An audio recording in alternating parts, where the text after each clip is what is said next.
가을이 왔습니다.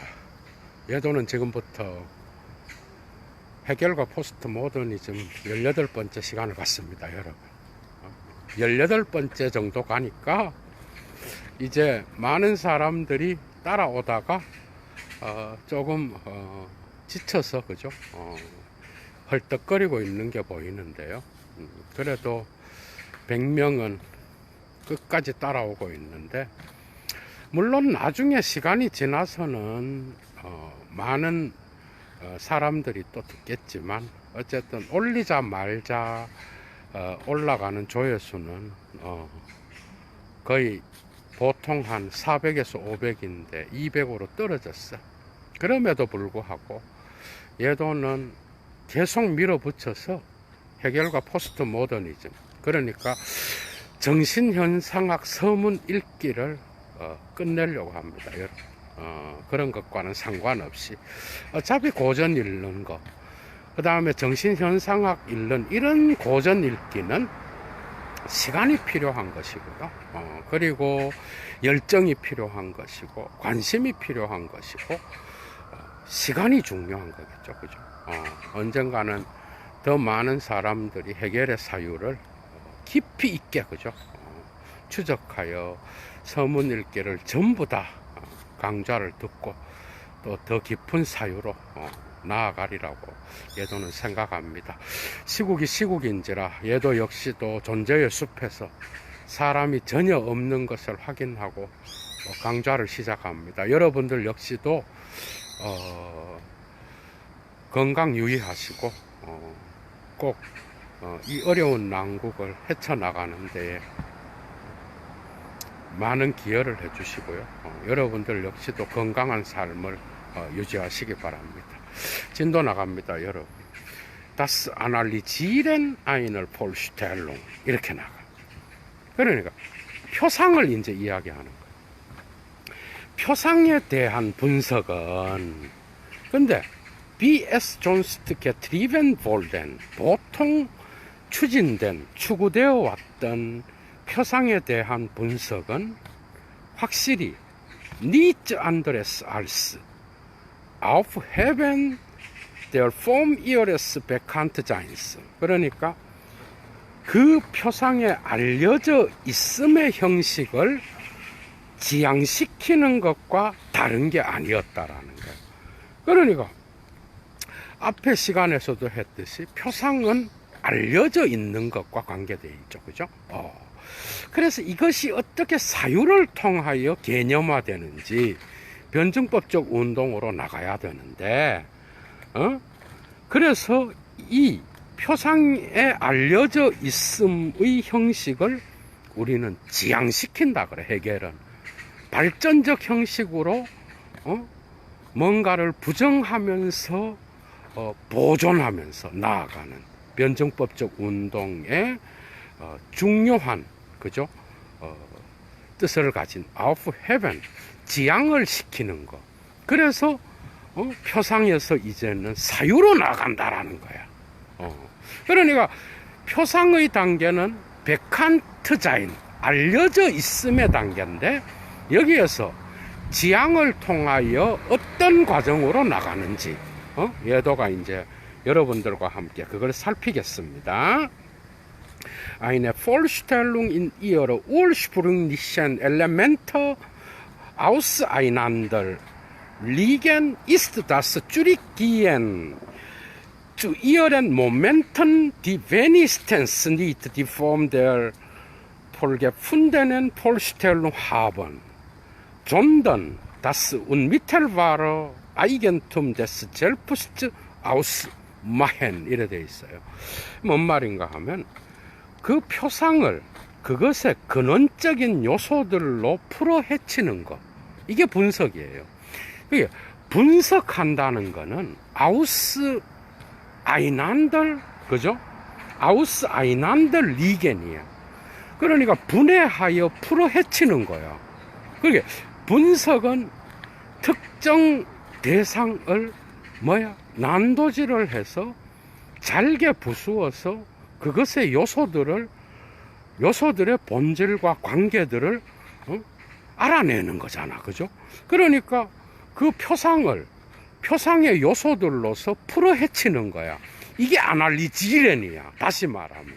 그게 표상을 분석한다는 거는 그 표상을, 그 표상의 요소들로 분해하여, 풀어 헤치는 것. 이것은 그것들이 계기로 되돌아가는 것이요. 그런데 그 계기들은, 표상의 계기들은 뭔가 하면 적어도 앞서 발견된 표상의 형식을 소유하고 있는 게 아니라 자아의 직접적 소유물을 형성하는 거예요. 그러니까 이 표상은 자아의 표상인 거예요. 이해가 되죠?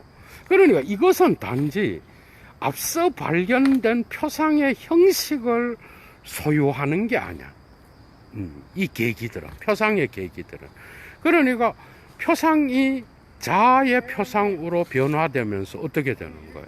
그 표상이 자아의 표상으로 가면서 그 계기들이, 그죠? 표상의 계기들이 이제는 자아의 변증법적 운동과 관계된다라는 거야. 그러니까 표상은 단지 그 계기들로, 표상을 분석하면 계기들로 되돌아가는 것인데, 그 계기들은 표상의 형식을 소유하는 게 아니라 직접적 자아의 소유물을 형성하는 거예요. 그러니까 의식의 소유물이 되는 거예요. 이해가 되죠? 여기서 자아의 소유물이라는 거는 의식의 소유물로 여러분들이 바꾸어서 읽으면 될 것 같아요. 이해가 되죠? 그래서 diese Analyse kommt zwar nur zu Gedanken, welche selbstbekannte, feste und ruhende Bestimmungen sind. 자, 이런 분석은 사유에 도달하게 돼. 이해가 되죠? 그러니까 표상을 분석하게 되면 우리는 이제 사유로 가게 되는데, 그 사유로 가게 될 때에 문제는 뭔가 하면은 자체로 잘 알려져 있으며, 두 번째 패스트, 확정되어 있으며, 세 번째는 그래서 정지해 있는 그런 규정들이 되는 거야. 그러니까 특정 표상은 특정 그냥 표상의 단계로 머물러 있는 게 아니라, 그죠? 사유의 단계로 이르게 되는데, 이 사유는 최초에는 뭔가 하면은 이 사유는 바로 자체로 잘 알려진, 두 번째 패스트, 정해진, 세 번째로 루엔드, 정지해 있는 그런 규정을 나타낸다라는 거예요. 그래서 변증법적 운동의 단계에서 이 표상에 대한 분석은 이제 사유의 단계에 도달하게 된다는 거예요. 계속 나갑니다. 그러나 하나의 본질적인 계기는 이러한 개시되는 분리된 거야. 그러니까 특정 대상의 표상을 분석하면 분석을 통하여 그 표상의 계기들이 분리되죠. 요소들로. 그 요소들이 이제는 특정 대상이 이제는 다양한 요소들로 샤이된다는 거야. 샤이된, 분리하는 거야. 그래서 구별이 되는 거야. 그래서 이러한 본질적인 하나의 계기는 이러한 분리된 것인데, 그런데 그 분리된 것은 비현실적인 거야. 이해가 돼요? 그러니까 여기에서 설명이 필요해. 그러니까 어떤 대상이 머릿속에 들어와서, 의식 속에 들어와서 표상이 되잖아. 그죠? 그러면 분리가 일어나. 그러니까 이 분리는 오성이 하는 거야. 그러니까 표상은 어느 단계야? 직관과 감각의 단계야. 직관적 감각의 단계야. 칸트도 그렇게 설명했어. 그러니까 표상은 감각의 단계에 있는데 이것을 오성이 분리해, 분석해. 그래서 샤이덴의 과거 분사가 게쉬덴인데, 게쉬덴은 분리된 거야. 그러면 특정 하나의 표상이 여러 개의 요소들로 분리되는 거야. 그건 오성이 하는 거야. 이제 이해가 되죠? 그러니까 오성의 역할은 분리하는 거야. 분리를 통하여서 알스크라프트, 힘으로 나타나는 거야. 그래서 헤겔은 정신현상학의 오성의 단계를 크라프트, 힘으로 규정하고 있어요. 지금 그걸 설명하는 거야. 그래서 본질적인 하나의 계기는 이렇게 나누어진 것인데, 이렇게 나누어진 것은 비현실적인 거예요. 왜죠? 여러분 생각을 해봐. 표상에, 여러분들의 머릿속에 의식 안으로 들어온 어떤 그림자로서, 형상으로서 들어온 어떤 상이 있겠죠? 그래서 여러분들이 보는 눈앞에 상이 생겼어. 그 상이 표상이잖아. 그 표상이 현실적인 것에 가깝겠어. 오성을 통하여 그 표상을 분석한 게 현실적인 거에 더 가깝겠어. 당연히 뭐야? 실제에 가까운 건 뭐야? 직관에 붙어 있는 거야. 감각적 직관에. 그러니까 표상이 훨씬 더 오성에 의하여 표상들이 잘게 나누어진 것보다 표상에 붙어 있는 게 훨씬 더 현실적인 거겠죠. 그래서 분리된 것, 오성에 의하여 분리된 건 뭐야? 표상보다 훨씬 비현실적인 거. 그래서 여기서 헤겔이 이러한 계시된 분리된 것은 비현실적인 것 자체다 이 말이에요. 바깥에 있는 나무를 표상한 게 더 현실적인 거고, 그 표상을 분리해서 분석한 건 뭐야? 오성이. 그거는 표상보다는 덜 현실적인 거예요. 그래서 비현실적인 거라고 말한 거예요. 그러니까 저 나무를 인간의 인식을 통하여 정신화시키게 되면은 그거는 나무 자체와는 다른 비현실적인 게 된다라. 이해가 되죠? 자, 계속 나갑니다. 왜냐하면 구체적인 것이 자기 자신을 나누는 것, 그리고 자기 자신을 비현실적인 것으로 만든다는 그 사실 때문에 그것은 스스로 운동하는 게 되는 거예요. 이해가 되죠? 그러니까 본질적인 계기는 이렇게 분리된 것이요 비현실적인 게 되는데, 구체적인 것이 자기를 분리해. 그리고 나서 분리되어서 오성에 의하여 비현실적인 것이 되었을 때, 그때에 이거는 뭐야? 그 자체로 스스로 운동하는 거라는 거예요. 그러니까 인식론을 칸트는 어떻게 했어? 감각 내적 형식인 시간에, 그리고 감각 외적 형식인 공간에 을 통하여 들어온 그 대상이 표상으로 바뀌면서 오성이 가서 그것을 적용시키잖아, 그죠? 이런 형식이 아니라 감각적인 것에서 의식이 어떤 방식으로 자기 운동, 지히 젤프스트 베베경, 자기 자신의 운동을 통하여 오성적인 것이 되어가는지, 이런 게 이제 헤겔의 특징인 거야.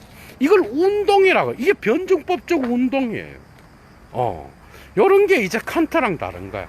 칸트는 두 개의 분리된 것을 하나로 결합하는 그런 방식을 취하지만은, 헤겔은 운동해 나가는 감각적인 표상에서 이제는 오성의 분리를 통하여 나타나는 그러한 비현실적인 것, 그것을 통하여 나타나는 지식, 이런 것들의 변증법적 운동을 설명하는 거예요, 헤겔은. 그러니까 다른 거예요, 여러분. 이해가 되죠? 자, 계속 나갑니다. 그래서 이런 계기는 스스로 운동하는 거예요. 운동. 오성의 운동인 거야. 응? 그래서 이걸 다시 말하면 바깥에 있는 나무가 들어왔어. 표상이죠. 표상에 상이 생겼어. 저 나무는 뭘까 가서 오성이 분석하여 아날리지렌을 통하여 뭐야? 이 나무를 잘게 요소로 쪼개는 거야. 분리하는 거야. 샤이덴 하는 거야. 그래서 오성의 힘은 뭐야? 분리하여 구별하는 거야. 그래서 구별을 통하여 지식을 획득하는 거야. 이해가 되죠? 자, 계속 나갑니다. 그래서 Die Tätigkeit des Scheidens ist die Kraft und Arbeit des Verstandes, der verwundersamsten und größten oder vielmehr der absoluten Macht. 이러한 Scheiden, 분리의 활동은 자체로 오성의 힘이자 오성의 작업이야. 맞죠? 이건 예도가 계속 설명했으니까 이해하겠지. 오성은 분리하는 활동을 통하여 자기의 힘을 드러내는 거야. 그런데 이것은 가장 놀랍고 가장 위대한 오성의 힘인데, 이거는 바로 절대적인 힘으로 나타나는 오성의 힘인 거예요. 그래서 오성의 절대적인 힘은 바로 바깥에서 들어온 대상의 표상을 분리하여 지식으로 연결시키는 거예요. 너무 재미있죠. 이 어려운 게 너무 쉽게 들어오잖아, 그죠, 여러분? 계속 갑니다, 여러분. 그래서 der Kreis der in sich geschlossenen Route und als Substanz seine Momente hält, ist das unmittelbare und darum nicht verwundersame Verhältnis. 자, 자체 안에 닫혀진 채로, 독일어로 인지히 게슐로스는 자기 자신 안에 닫혀진 채로 완결되어서 루트, 놓여있는 이런 뜻이에요.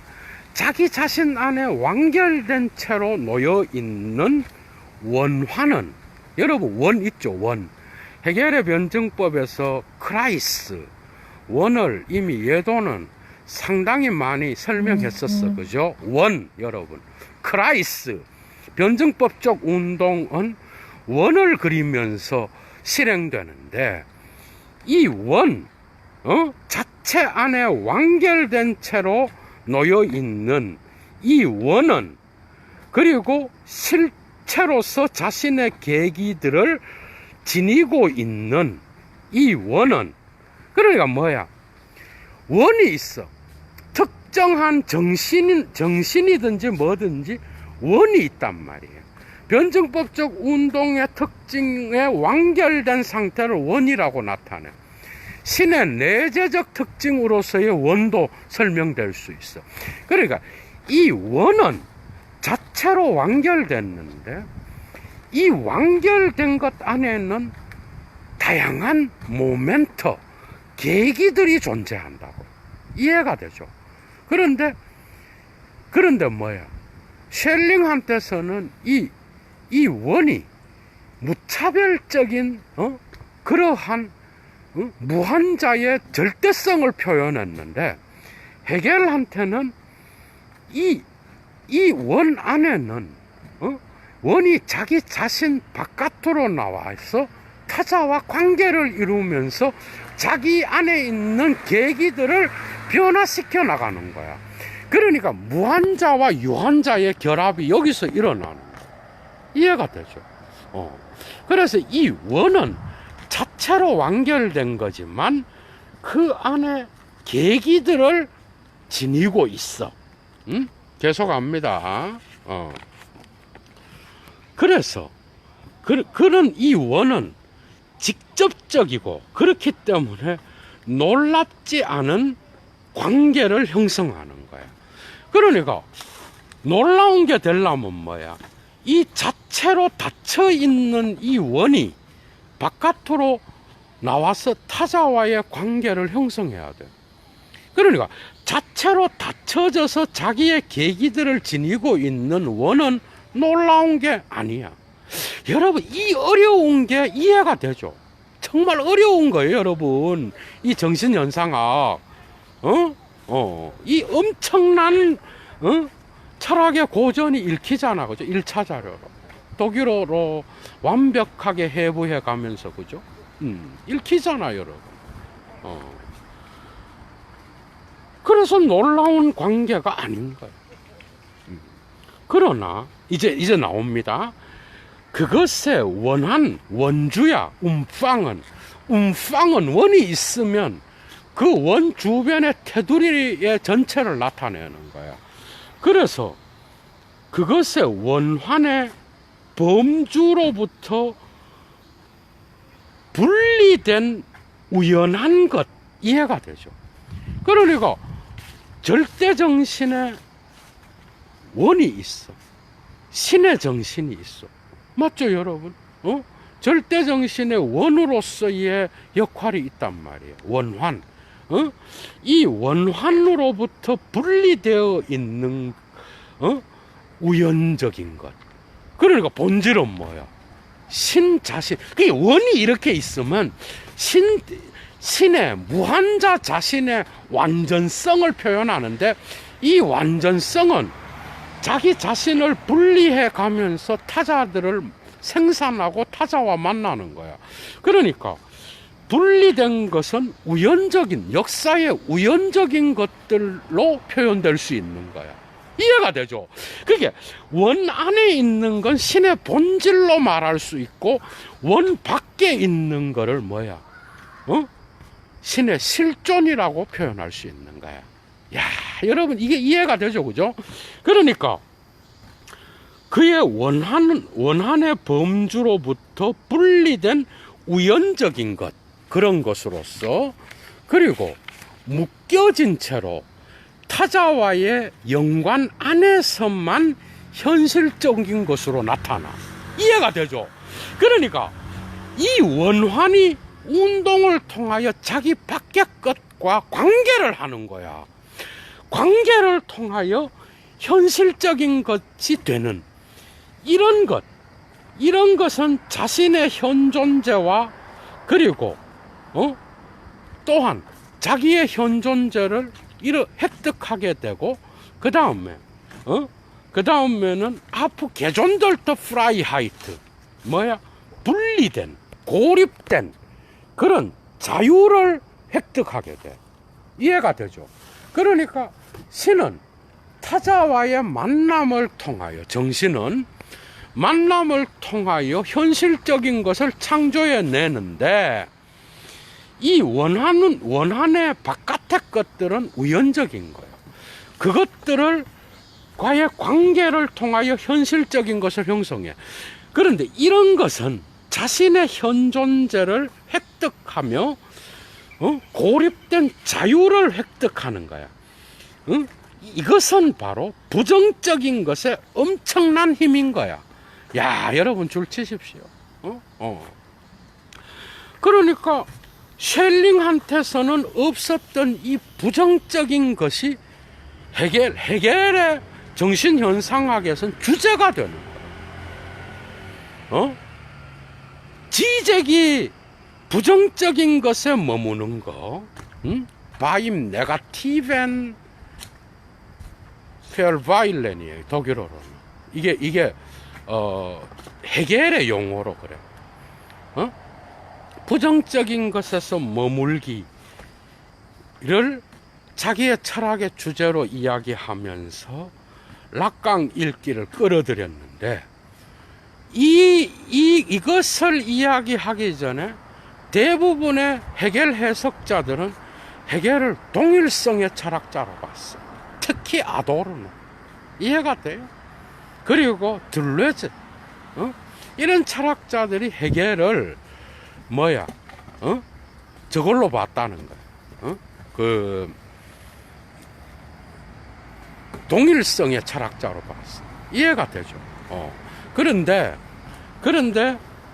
그 이후에 지적이 이 부정적인 것에 머물기라고 하는 이 헤겔 철학의 핵심을 이야기하면서 그 동일성이 새롭게 해석된 거야.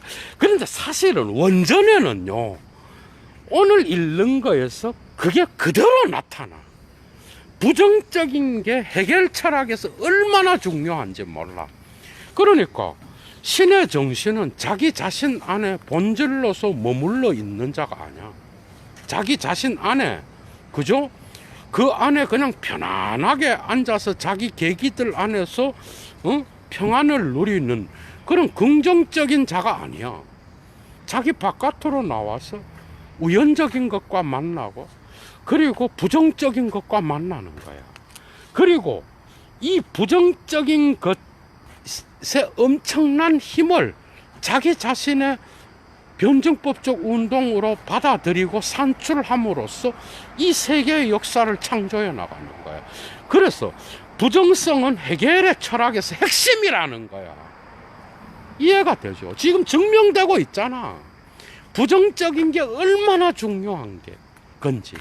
그래서 이 부정적인 것은 또 다른 건 뭐야? 해겔의 철학과 쉘링의 철학을 구분해주는 핵심적인 용어예요. 부정적인 게. 그래서 자기 자신의 바깥으로 나와서 우연적인 것과 만나고, 그 다음에 타자와의 연관 안에서 현실적인 것을 만들어내는 거예요. 이 부정적인 힘을 해겔의 철학에서는 가장 중요한 요소로 볼 수 있다라는 거예요. 동일성은 그 다음 문제예요. 이해가 되죠? 자, 그래서 이게 바로 엄청난 부정적인 것의 힘인 거야, 여러분. 부정적인 것의 힘. 계속 나갑니다. 그래서 Es ist die Energie des Denkens, des reinen Ichs. 그래서 이 부정적인 것은 바로 사유의 에너지야, 에너기야. 그리고 순수한 자아의 힘이야. 그러니까 신의 정신이든 인간의 정신이든 인간의 의식은 바깥의 타자를 대상으로 해서만 자기 자신을 확증하게 되는 거야. 맞죠, 여러분들도? 타자가 없이 순수 자아는 뭐야? 그 고독한 자아는 죽은 거나 다름없는 거예요. 그러니까 인간의 자아든 신의 자아든 절대자의 자아든 이 자아는 언제나 사유를 통하여 타자와 만나는 거야. 그래서 부정적인 거는 뭐야? 부정적인 거는 바로 사유의, 그리고 순수한 자아의 사유의 힘인 거야. 에너지인 거야. 에너지인 거야. 그래서 부정적인 건 정말 중요한 거야. 이해가 되죠? 이제 죽음이 나옵니다. Der Tod, wenn wir jene Unwirklichkeit so nennen wollen, ist das Furchtbarste und das Tote festzuhalten, das was die größte Kraft erfolgt. 이래 나와. 자, 우리가 저 비현실성을 그렇게 부르고자 한다면, 근데 저 비현실성이 뭐야? 죽음이에요. 우리가 저 비현실성을 토트 그렇게 부르고자 한다면 그게 죽음이야. 그런데 그 죽음은 가장 무시무시한 거야. 두려운 거야. 푸어히트발스터야. 우리에게 가장 두려워야 해야 할 요소가 죽음이야.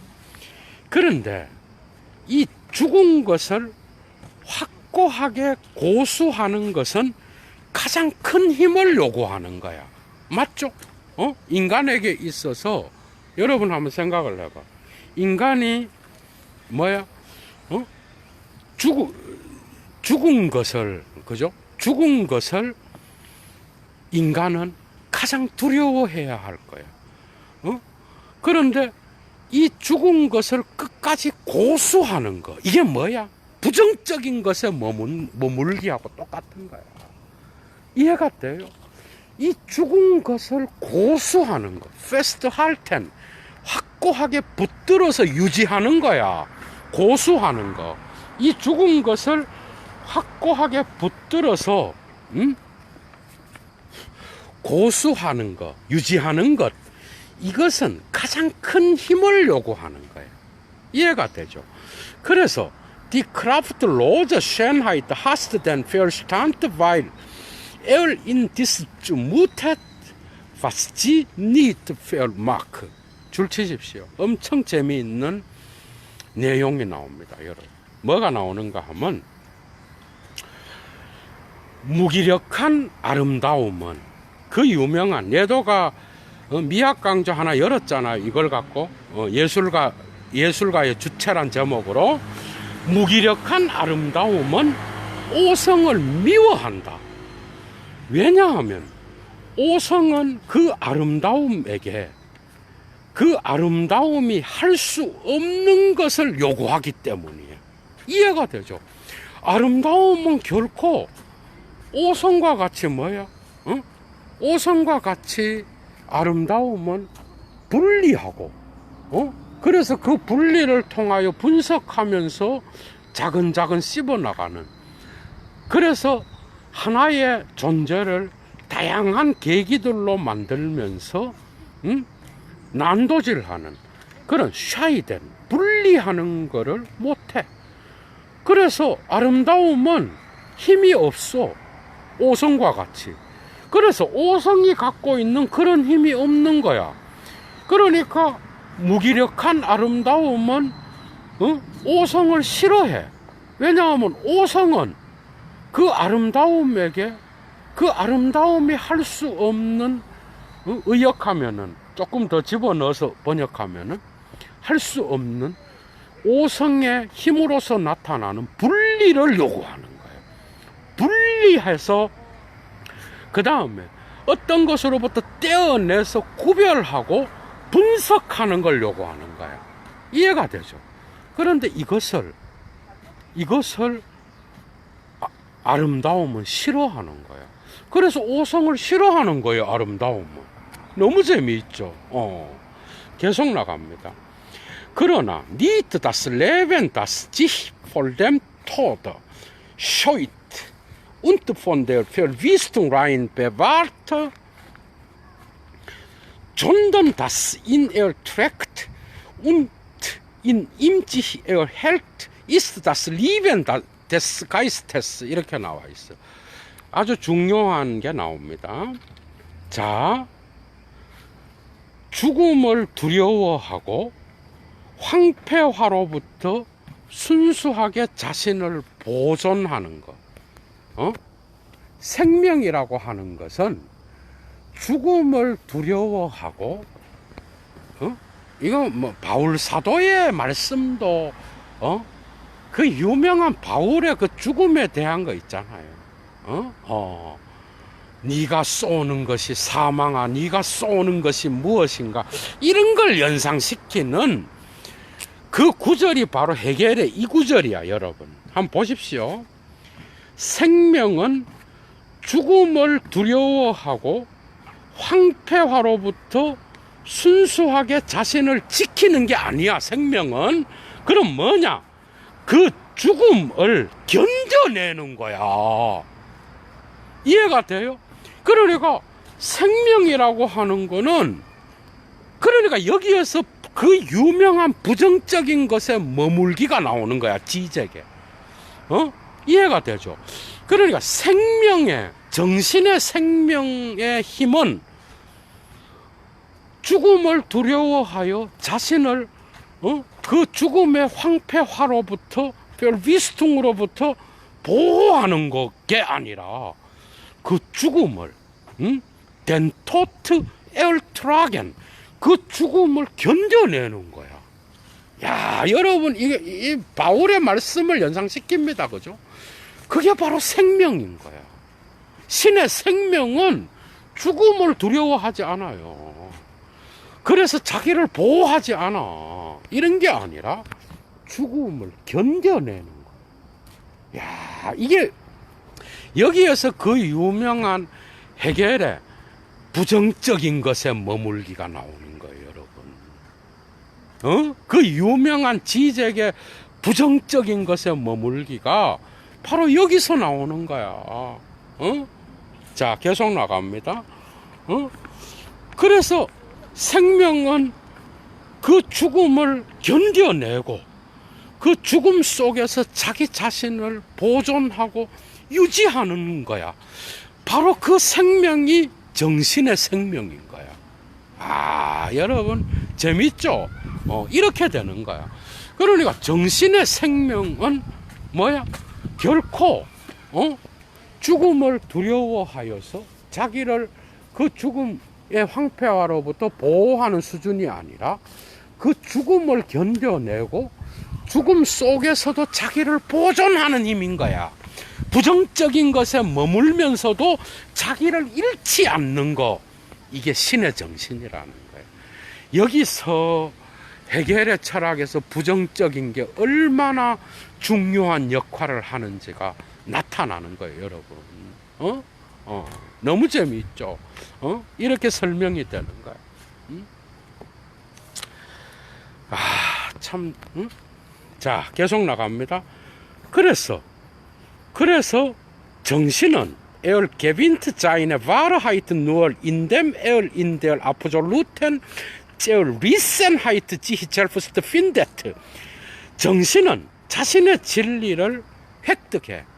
어떤 방식으로 획득하는가 하면은 정신이 절대적인 찢겨짐, 균열 속에서 자기 자신을 발견함으로써 자신의 진리를 획득하는 거예요. 그러니까 헤겔한테서의 진리는 뭐야? 언제나 부정성을 포함하는 진리인 거예요. 이 정신은 그 자신의 찢겨져 나감, 존재의 균열 속에서 자기 자신을 발견할 때에 비로소 이 정신은 뭐야?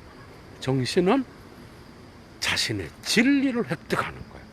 그러니까 헤겔의 철학 안에서 이 부정적인 것은 엄청 중요한 거예요. 이 부정적인 것을 경험을 통하여 자기 내부의 균열이 일어나고 이 균열 속에서 자기 자신을 경험하고 발견함으로써 자신의 진리를 획득하는 거야. 그러니까 부정적인 균열과 존재론적 균열이 없이는 온톨로기쇼 제리센하이트 독일어로 존재론적 균열이 없이는 어떤 진리도 획득 못하는 거야. 여러분 여기서 정신분석학이 적용될 수 있는 지점이 나타나는 거예요. 우리의 의식은, 우리의 모든 의식은 무의식의 어두운 그림자를 포함하고 살아가는 거야. 우리는 그 부정성을 승화시키고 때로는 감추고 때로는 은폐하면서 그것을 통하여 새롭게 의식화와 만나면서 자기 자신의 삶을 영위하는 거예요. 우리는 그 부정성을 제거할 수 없어요. 이해가 되죠? 그래서 신적 정신의 무한자의 정신의 변증법적 운동도 동일하다는 거야, 헤겔은. 정말 엄청난 거죠, 그죠? 그래서 헤겔은 순진하게 순수자 이런 얘기 안 했어요, 단 한 번도. 정말 너무 중요한 걸 우리가 지금 하고 있습니다, 여러분. 그래서 diese Macht ist nicht als das Positive, welches von dem Negativen wegzieht, wie wenn wir von etwas sagen, dies ist nicht oder falsch, und nun damit fällt die davon weg zu irgendetwas anderem übergehen. 이래 돼 있어. 정신은 이러한 힘이긴 한데, 그러나 이 힘은 긍정적인 것으로서의 힘이 아니야. 곧 부정적인 것을 무시하고 도외시하는 그런 긍정적인 것으로서의 힘이 아니야. 이해가 되죠? 그래서 이 정신의 힘으로서 나타나는 이 힘은 D점 마하트는 긍정적인 것, 곧 부정적인 것을 백지연 무시하고, 그리고 그 부정적인 것들로부터 눈을 돌리는 그런 긍정적인 게 아니야. 곧 우리가 어떤 것에 대하여 이것은 아무것도 아니며 이것은 오류다 이렇게 말할 때와 같이 그 부정적인 것은 단지 오류와 잘못된 것과 무다 이렇게 말하면서 우리가 처리할 수 있는 게 아니야. 이 힘은 그런 긍정적인 것으로서의 힘이 아니야. 그리고 나서 그것으로부터 눈을 돌려서 어떤 다른 타자에게로 넘어가는 그런 방식으로 마무리를 하는 그런 긍정적인 게 아니라는 거야. 이거는 그런 차원이 아니야. 그럼 뭐냐? 그러면 이 정신이 이런 힘으로 나타나는 것은 바로 어떤 방식을 취하는가 하면 그것이 부정적인 것을 정면으로 바라보면서 그 부정적인 것에 머물므로써 이 힘이 되는 거야. 여러분 줄 빡빡 치십시오. 여기서 지적이 보이는 거죠. 그죠? 지적의 원문은 영어가 아니라 우리가 지금 읽고 있는 이 해겔의 정신현상학의 이 부분이야, 여러분. 오늘의 주제는 어떻게 하다 보니까 지적이 됐어. 그죠? 물론 해겔의 1차 자료 읽기지만은, 지적의 어떤 그러한 철학에서 나타나는 그게 원문이 여기입니다. 다시 읽을게요.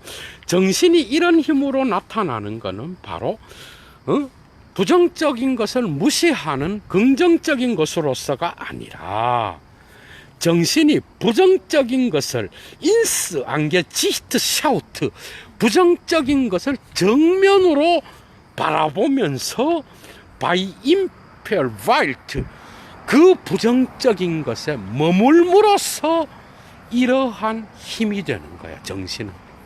그러니까 정신은 부정적인 것을 두려워해서 부정적인 것으로부터 자기를 보호하는 이런 게 아니라 부정적인 것에서 자기 자신을 견뎌내는 것이고 부정적인 것을 포괄하는 것이고 그 부정적인 것을 통하여 자기 자신의 그죠?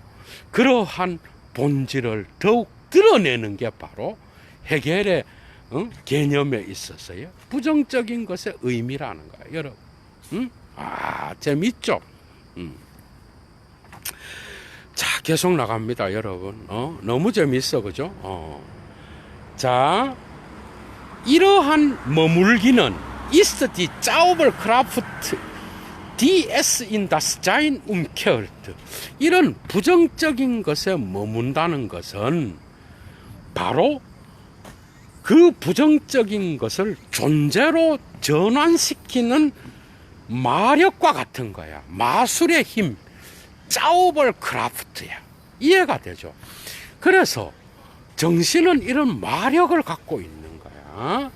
이런 부정적인 것에 머물기는 부정적인 것을 존재로 전도시키는, 뒤집어서 존재로 바꿀 수 있는 그런 마력과 같은 건데, 이 마술적 힘으로서의 마력, Sie ist das selber, was oben das Subjekt genannt worden. 이 마력은 바로 위에서 우리가 주체라고 불렀던 바로 그것과 똑같은 거야. 이해가 되죠? 이렇게 연결되는 거야. 그러니까 주체는 그냥 정지된 실체가 아니라 변화를 통하여 변증법적 운동을 통하여 자기 자신의 그러한 과정을 진행시켜 나가는 그러한 실체인 거야. 살아있는 실체가 바로 주체인 거야. 생각이 나죠, 여러분? 그래서 이 마력은 우리가 주체라고 불렀던 바로 그것인데, 그 주체는 뭔가 하면은, 그 주체는 자신의 요소 안에서 규정에다가 현존재를 부여한다는 점에서 추상적이고 그리고 보편적으로 존재하는 일반적으로 보통 존재하는 그런 직접성을 지향시켜. 맞죠? 주체는 그냥 가만히 있는 게 아니야. 주체는 저기에 있는 존재의 규정을 통하여 존재를 부여해. 그래서 운동을 해. 그래서 주체는 그냥 가만히 있는 게 아니라 뭐야? 운동을 통하여 특정 대상을 개념으로까지 끌어올릴 수 있는 거야. 그래서 주체는 가만히 있는 주체가 아니라 운동하는 주체야. 그래서 그것이 자신의 요소 안에서 특정 규정에다가 현존재를 부여한다는 점에서 추상적이고, 그 다음에 대체로 존재하는 그러한 추상적 직접성을 지향을 통하여 발전시켜 폐기하면서 끌어올려, 그렇게 함으로써 이를 통하여 참다운 실체가 돼. 주체는 맞죠? 그러니까 지향을 통하여 변증법적 운동을 통하여 주체는 비로소 바르하프터 주프스탄트 참다운 실체가 되는 거예요. 그래서 주체는 살아있는 실체예요. 별로 안 어렵죠, 그죠? 요 부분은. 그리고 이 참다운 실체는 das Sein oder die Unmittelbarkeit, 존재이면서 직접성이야. 그런데 이 실체는 또 뭔가 하면 이게 중요해요. 줄 빡빡 치십시오. welche nicht die Vermittlung außer ihr hat, sondern diese selbst ist. 자기 자신 바깥에 매개를 자기 자신 바깥에 소유하는 자가 아니고 오히려 그 자신이 바로 이 매개 자신이야. 이해가 되죠? 그러니까 변증법적 운동에 이러한 마력을 가진 자, 부정적인 것에 머무는 것은 바로 주체인데, 이 주체는 바로 자기 자신의 부정적인 것의 운동을 통하여 뭐야? 운동을 통하여 비로소 참다운 실체가 되는 거야. 그런데 이 참다운 실체는 존재와 직접성을 다 포함하는 거야. 맞죠? 그런데 이 참다운 실체는 바로 주체야. 그런데 이 주체는 또 뭔가 하면 자기 자신 바깥에 매개를 페얼미툴롱을 자기 바깥에 소유하는 자가 아니라 오히려 매개 자체가 바로 주체인 거야. 뭔 말이야? 부정적인 것에 머무는 주체는 부정적인 것을 자기 바깥에 소유하는 게 아니야. 이 부정적인 것을 자기 안으로 받아들여서 운동을 통하여 자기의 역사성으로 만들어가는 거야. 그래서 부정적인 것은 주체의 한 가운데, 주체의 운동의 존재론적 질서 안에 균열을 내면서 그 질서를 바꾸어 가면서 정신의 운동과 함께 정신이 자기 자신을 실현해 나가는 그러한 역사의 운동인 거야. 거기에는 필연적으로 페얼미툴롱, 매개, 타자성, 그 다음에 대자, 이런 것들이 필연적으로 중요한 요소로서 자리매김해 가고 있는 거야. 그래서 지적은 이 부정적인 것에 머물기 위해서 정신의 운동에서 이 부정적인 것에 머물기를 뺀다면 해결 철학의 동일성은 뭐야? 완전히 오해한 거야. 이 부정적인 것을 통하여서만 자기의 동일성에 도달하는 이 정신의 운동은 자기의 운동에서 그 존재론적 질서 한가운데에 존재론적 균열을 포함하고 있는 이 부정적인 것을 필연적으로 가질 수밖에 없는, 그래서 균열과 뭐예요? 이 균열을 통하여 나타나는 존재론적 틈, 그 다음에 이 틈을 통하여 벌어진 불화, 이런 것들이 해겔의 철학에서는 핵심적으로 중요한 요소로 나타난다는 거. 아, 여러분 재미있죠? 이렇게 하여서 마침내 예도는 이 존재의 숲, 정말 사람들이 30m 전후방으로 아무도 없고요. 여기에서 여러분들에게 참 18번째 강좌를 마쳤습니다. 오늘의 주제는 어떻게 보면 지적의 부정적인 것에 머물기와 함께 가는 그런 시간이었다고 할 수 있습니다. 여러분, 건강한 저녁 보내시고요. 예도는 물러갑니다. 좋아요 잊지 마시고, 유익을 얻은 분들은 꼭 잊지 마시고, 그 다음에 예도TV를 후원해 주시고요. 그 다음에 유료 멤버십을 사용하지 않지만 자발적 수업료로서, 그죠? 여러분들이 또 예도TV를 성원해 주시고, 그죠? 함께 해 주시면 이런 엄청난 1차자 내공이 필요한 이런 강좌들을 앞으로 계속 이어나갈 수 있을 겁니다. 함께 해 주셔서 감사합니다. 건강한 하루 되십시오. 주스.